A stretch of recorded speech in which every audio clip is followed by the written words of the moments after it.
नमस्कार और आप सभी का बहुत स्वागत है न्यूज नेशन के डिजिटल प्लेटफॉर्म पर। आपके साथ हूं मैं खुशबू मनोरमा मिश्रा। नमस्कार, आपके साथ में लक्ष्मी उपाध्याय। आज बेहद महत्वपूर्ण दिन है।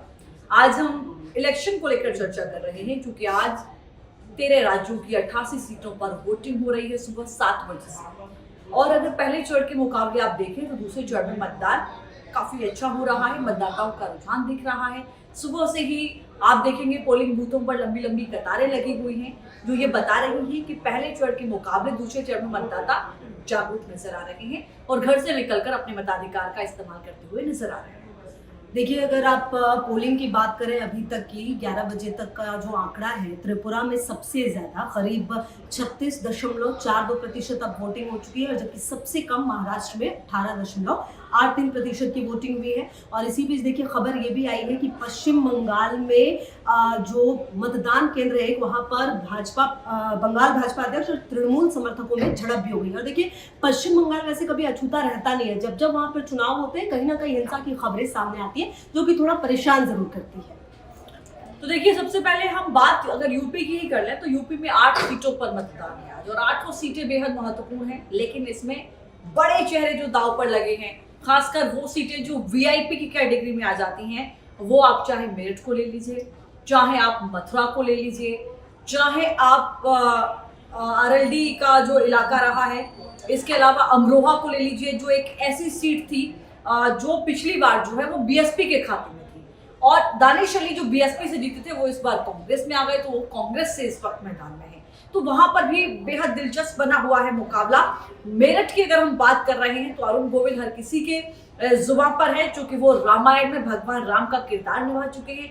और आपने देखा होगा कि जब उनके लिए प्रचार हो रहा था तो सिर्फ अरुण गोविल ही नहीं, उनके साथ माता सीता का रोल निभा चुकी दीपिका और लक्ष्मण का रोल निभा चुके एक्टर उनके साथ वहां पर मौजूद थे।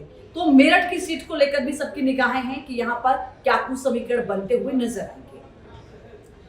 बिल्कुल। और देखिए, समीकरण की बात अगर की जाए तो यहाँ पर आप ये भी समझिए कि जिन इन 88 सीटों पर आज इलेक्शन हो रहे हैं 2019 की अगर आप बात करें तो बीजेपी इसमें 52 सीटों पर विजयी रही थी, जबकि कांग्रेस 22 सीटों पर और जेडीयू और शिवसेना को 4-4 सीट मिले थे। तो इसमें देखिए बीजेपी के लिए अपनी साख बचाना बहुत बड़ी चुनौती है।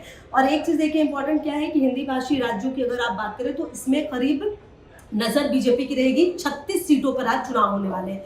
बिहार में समीकरण अलग इसलिए हो सकते हैं क्योंकि इस बार जो गठबंधन है वो जेडीयू के साथ है। यूपी की अगर आप बात करें तो जयंत चौधरी जो है उनके साथ आरएलडी के साथ गठबंधन हो सकता है कि बीजेपी को उसका भी फायदा मिले। बहरहाल एक चीज जो फर्क है वो ये कि इस बार सत्ता जो है राजस्थान की अगर आप बात करें और छत्तीसगढ़ की भी बात करें तो सत्ता में खुद बीजेपी है। तो कितनी सीटें जो है वो जीत पाएगी और कितने पे कांग्रेस जो है वो जीतेगी, ये भी देखना दिलचस्प होने वाला है। तो बिल्कुल देखिए, ये 88 सीटों पर इलेक्शन हो रहा है। 58 सीटें एनडीए के हिस्से में थी, जिससे 50 बीजेपी और 8 उसके सहयोगी दलों को मिली थी। अगर 2019 में आप बात कर रहे हैं, कांग्रेस सबसे ज्यादा केरल में सीट लेने में कामयाब रही थी।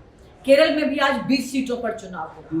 केरल ही वो था जिसमें बड़ी भूमिका कांग्रेस के हित में निभाई थी। इस बार चूंकि वायनाड से राहुल गांधी भी वहां पर चुनावी मोड़ में और मैदान में उतरे हुए हैं, तो वायनाड पर भी निगाहें टिकी हुई हैं। इसी चरण में वायनाड में इलेक्शन हो रहा है और इसको भी याद रखना होगा कि वायनाड का इलेक्शन होने के बाद अमेठी की तस्वीर साफ होगी, क्योंकि अब तक यही कहा जा रहा है कि वायनाड में इलेक्शन होने के बाद अमेठी से दाखिल कर सकते हैं राहुल गांधी पर्चा।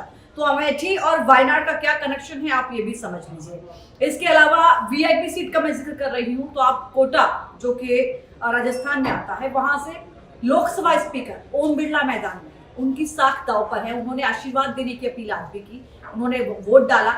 और गाजियाबाद में अतुल गर्ग भारतीय जनता पार्टी की ओर से मैदान में उतारे गए हैं। नए चेहरे पर जो है वो चेहरा चुना गया है। उन्होंने सबसे पहले वोट डाला और वो पहले वोटर बने हैं अपने बूथ पर वोट डालने वाले।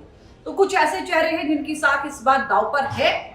इस चरण में बेहद महत्वपूर्ण हो जाती हैं वो सीटें जो अपने आप में वीवीआईपी कह लीजिए, वीआईपी।